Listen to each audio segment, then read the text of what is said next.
This is Tom Fox. I'm the Compliance Evangelist, and I'd like to welcome you to episode 318 of the FCPA Compliance Report. The FCPA Compliance Report is sponsored by Advanced Compliance Solutions, your one-stop shop for all compliance-related services. I am pleased to announce a new service offering where I work with a product or service provider to help you develop a message around your compliance product or service, then get that message out to the market with the widest possible scope, as I have the largest number of social media followers in compliance that's unaffiliated. And you can sponsor my 1 month to a better compliance program podcast series going forward. And finally, I work with your sales team to emphasize that message and inculcate that into your sales process. If you'd like more information, please contact me at tfox@tfoxlaw.com. Today I have with me Brandon Essig. Brandon is a recently retired AUSA who is a partner at Lightfoot, Franklin & White, and he wrote a very interesting article and published in LinkedIn entitled Yates Memo Thoughts for the Compliance Professional. The scope of risk may be broader than you think. And Brandon was a AUSA, assistant U.S. attorney when the Yates Memo was released, and he talks about the investigative triage effect the Yates Memo has on the AUSAs and DOJs when they take a look at it. It's very interesting because he takes a look at this from the prosecutorial point of view, not something that we typically hear in conjunction with the Yates Memo. The episode comes in at just around 20 minutes. This is Tom Fox. Thank you very much for listening to this episode of the FCPA Compliance Report. Hello, this is Tom Fox, and welcome to this episode of the FCPA Compliance Report. Today we have a very interesting guest, Brandon Essig. Brandon is a partner at Lightfoot, Franklin & White. I assume that's in Birmingham, Brandon? That is correct, Tom. And he wrote a very interesting piece that I got on LinkedIn called Yates Memo, Thoughts for the Compliance Professional. The scope of risk may be broader than you think. And I read it. It really had some interesting insights. Brandon is a former federal prosecutor, so he had reviewed the Yates Memo perhaps a little bit differently from certainly myself and many of the listeners. So, Brandon, with that somewhat long-winded introduction, welcome. Thank you. I appreciate it, Tom. So I'd like to really just go through this article because it presents a position, not a position, but a perspective, I should say, that I don't think we've seen, which is the Yates Memo from the Department of Justice prosecutorial side. And so I was just kind of wondering if you could walk us through how you came to find out about the Yates Memo and what it meant for you in your day-to-day work as a assistant U.S. attorney. Sure, Tom. Yeah, so I left the department about 6 months ago. Actually, I left right around the 1-year anniversary of the Yates Memo. So I had not seen sort of the full rollout and implications of it. But, the year prior when the Yates Memo came out, I was a federal prosecutor in the Middle District of Alabama, which is located in Montgomery. And I was our office's lead white-collar prosecutor at the time. So obviously when memos and guidance such as the Yates Memo are published by the department, they get pushed out to all DOJ components, including all the field offices and all of the prosecutors and AUSAs. And so because I was the white-collar prosecutor, I, of course, got the memo, could see right away that it was something that was going to change the approach to investigations. And then shortly after that, and actually really contemporaneously, the department sort of delegated or tasked the U.S. Attorney's offices with sending a representative, at least one representative from each office, to D.C. for training on the Yates Memo, which lasted about 2 or 3 days, sort of a typical CLE. And so I attended that. That was my initial exposure to the Yates Memo, and it was interesting to see in my year left in the department after that how it sort of developed as my investigations went forward, particularly as related to any investigation that I had that involved a potential corporate subject or target. So one of the really interesting concepts you put forward in your LinkedIn post was the investigative triage effect of the Yates Memo, and I was wondering if you could tell us about that. Yeah, and what I meant by that was The Yates memo, I think, as it publicly began to be commented on, and as people received it outside of the department, particularly corporate counsel and I think outside counsel that represent corporations in the course of internal investigations, their first thought is sort of the typical investigation, prosecution, how they view investigations from the Department of Justice. And typically what they think about, and what the Yates memo was really pointed at, was when prosecutors, whether they're criminal or civil prosecutors, make the decision to bring a case on behalf of the department, that they've got to try to attempt to target individuals and hold individuals accountable in each and every investigation. So the reaction from the public, what they think about is headline-grabbing indictments, headline-grabbing, civil investigations or civil complaints that get filed against either large companies or high-profile individuals. And they think about the FBI, they think about sort of your traditional investigative agencies and investigative operations of DOJ. But in my experience, as I got into my cases, that wasn't really how the Yates memo played out in my experience. How it played out in my experience, where it really became more of an issue and became more prevalent, was as I dealt with investigations of corporations that included other agencies that people don't normally think about. I mentioned in my article OSHA, the EPA, Fish and Wildlife Service. I don't think I mentioned them, but they're one of the other ones. Any entity or any investigative body that spends a lot of time regulating corporations outside of the traditional criminal or civil investigation brought by the Department of Justice. Any of those entities that have other sort of corporate oversight, those were the agencies that when we started talking about investigations from very early stages that were really attuned to the Yates.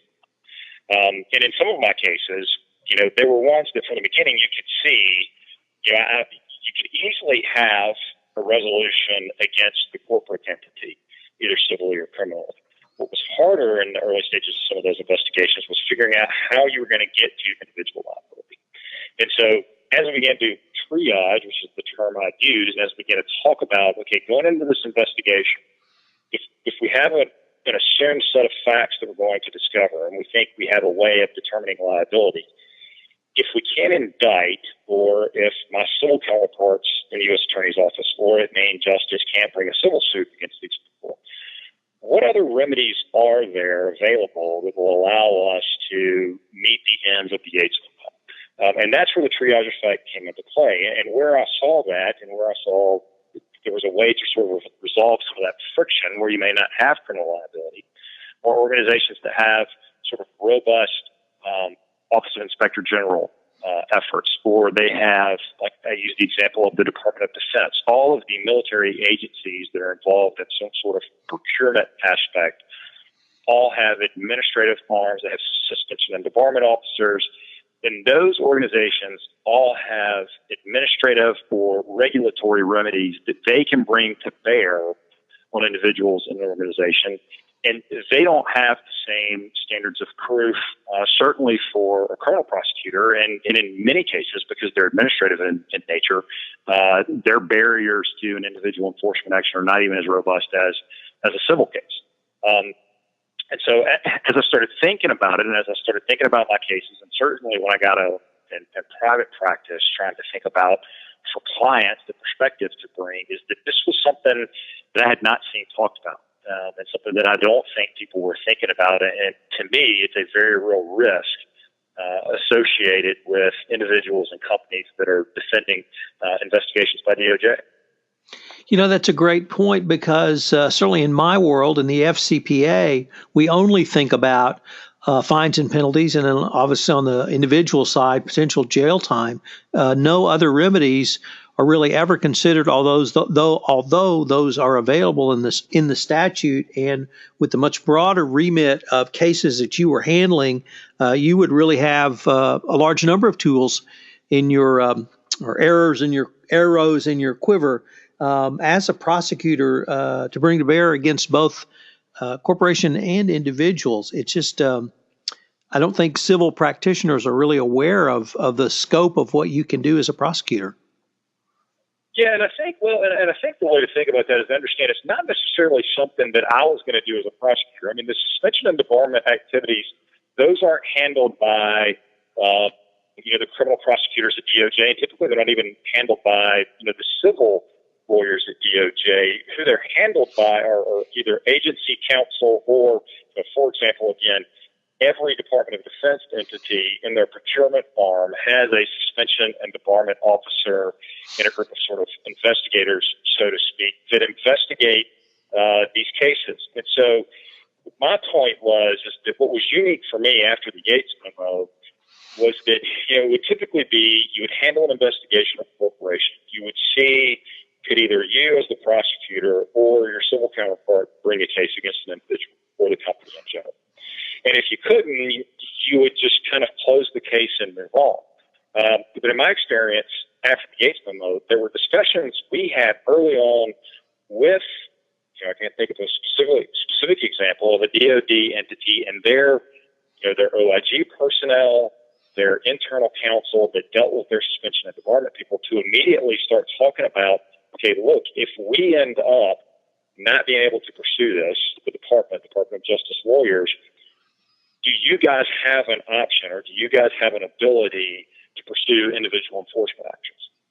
So it's not necessarily the DOJ entity bringing it, but it's the DOJ entity working with the other regulators and the other administrative personnel to share information to the extent you can, and to make sure that if you're not going to go forward, because under the Yates memo, you've got to justify that. If you're not going to pursue an individual in a particular investigation, you've got to explain why.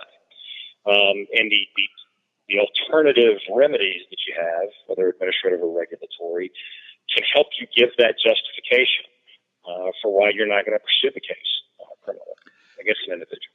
So when you have to make that explanation, is that something you have to put in writing in a memo or some other form, or is it an oral report that you would give to a superior?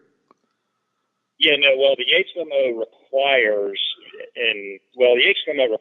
that if you've been provided information regarding misconduct of individuals in the course of an individual investigation, that if you're going to decide not to pursue charges against that individual, that yes, you do have to provide an in-writing written justification, and the clearance is going to have to come from the department itself.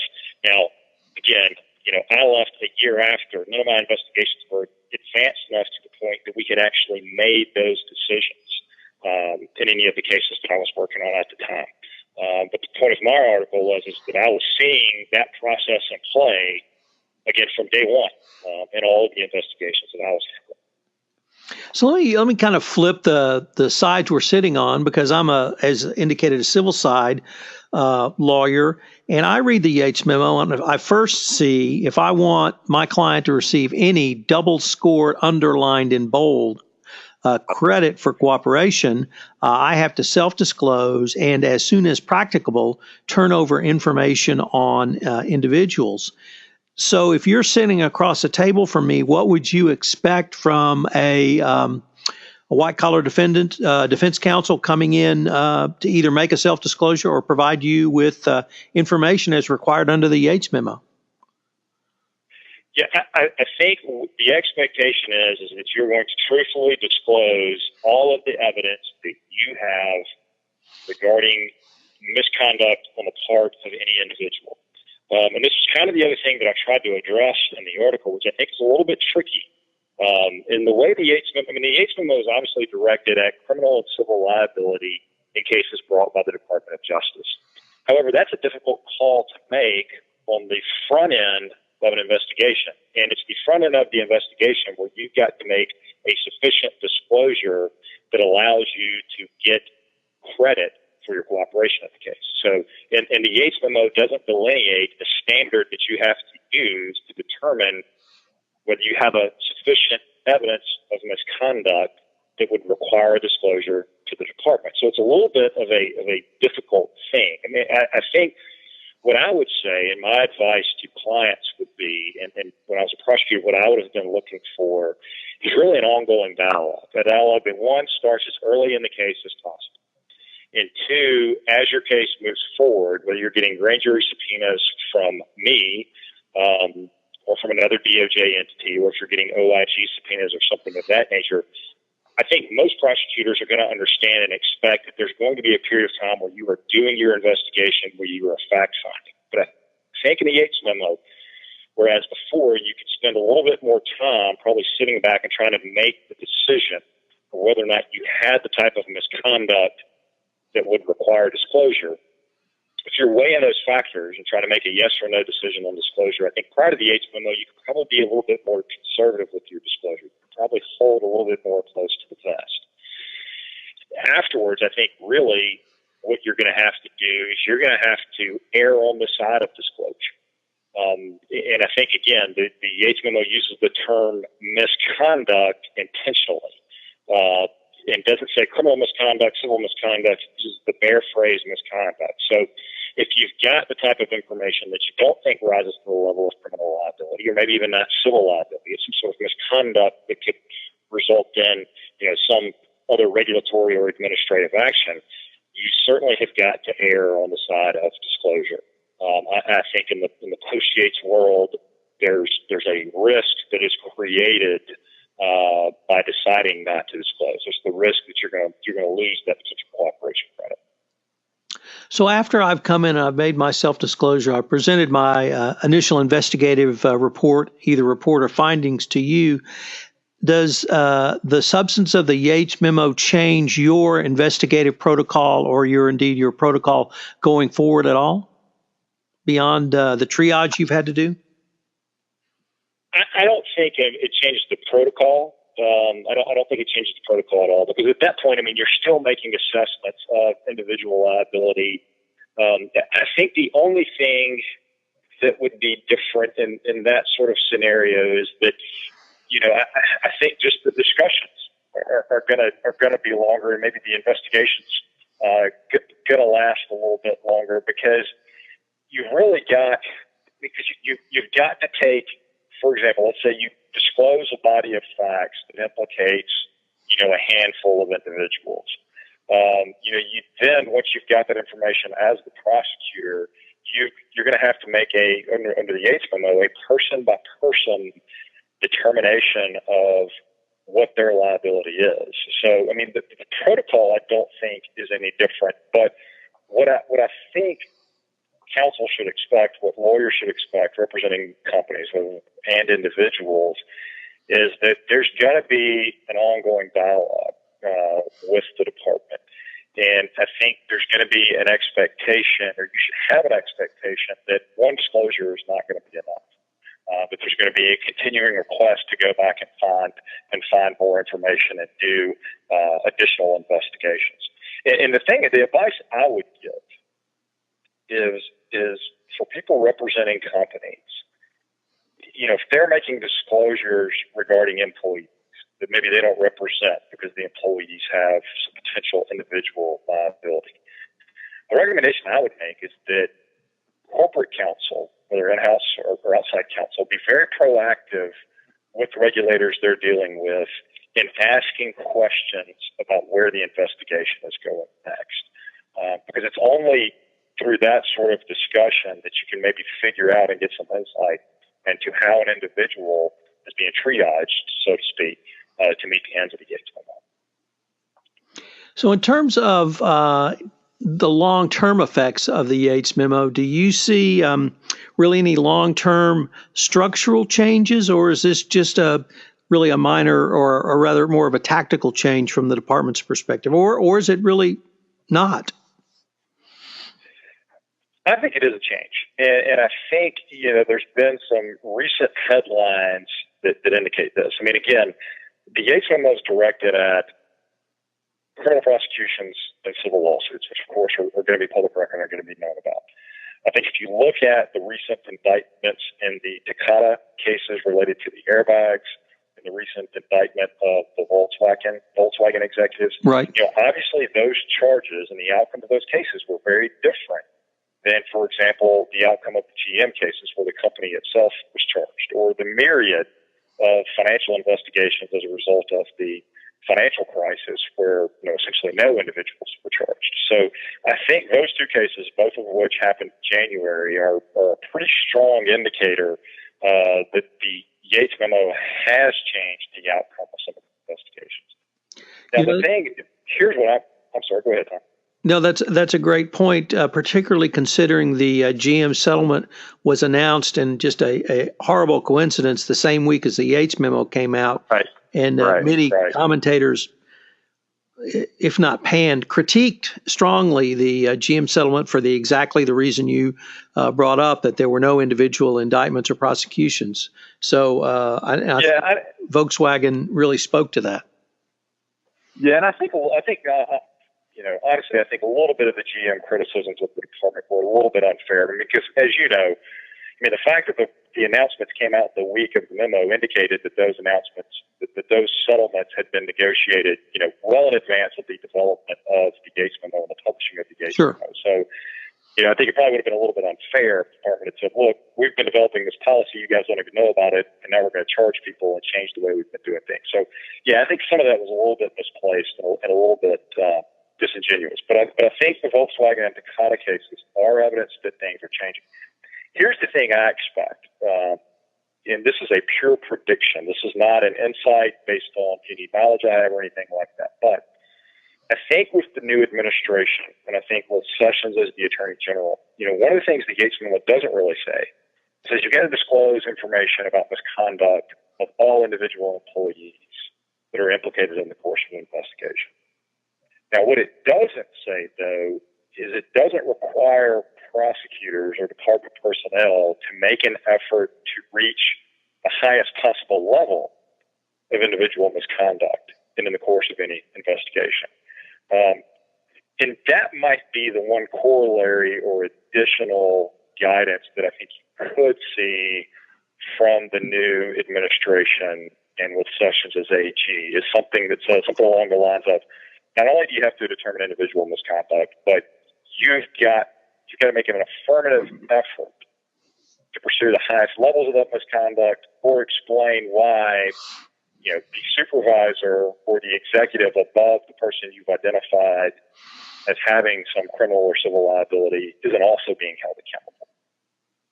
Which would be kind of similar to the old Ashcroft memo, that you get charged the most serious, readily provable offense.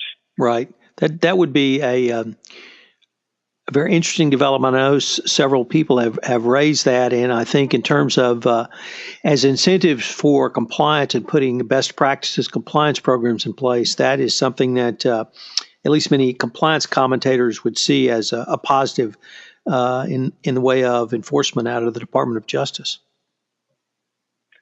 Yeah, I think that's right. And there's another piece of that, going back to sort of my triage approach that I talked about. And I think, again, what they might say is, look, this triage effect, and that may be another way that it comes into play, is as you go up the chain, and I think in most investigations it's typical, but as you go up the chain, the individual knowledge and responsibility does become less and less. But I think it's going to be those higher levels of supervision over criminal and civil wrongdoers where this triage effect may come into play, where prosecutors and regulators may start looking for other ways to hold individuals accountable, even if they're not going to get indicted and even if they're not going to get sued by the department. Well, Brandon, unfortunately, we're near the end of our time, but I was wondering if anyone wanted to follow up with you directly on any of the points you've raised in either this podcast or your article. Could they email you? And if so, how would they do it?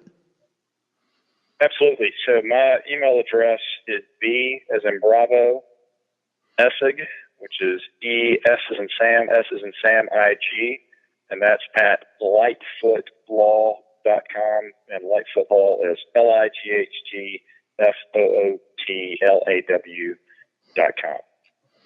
Well, Brandon, I really wanted to thank you for taking the time to visit with me, and also for really wanted to thank you for putting this memo together. You've shown a light on things that many civil side practitioners, either law or compliance, are really not aware of, and really put some flesh around what the Yates memo means for everyone, not just the compliance professional or the corporate defense counsel. So kudos.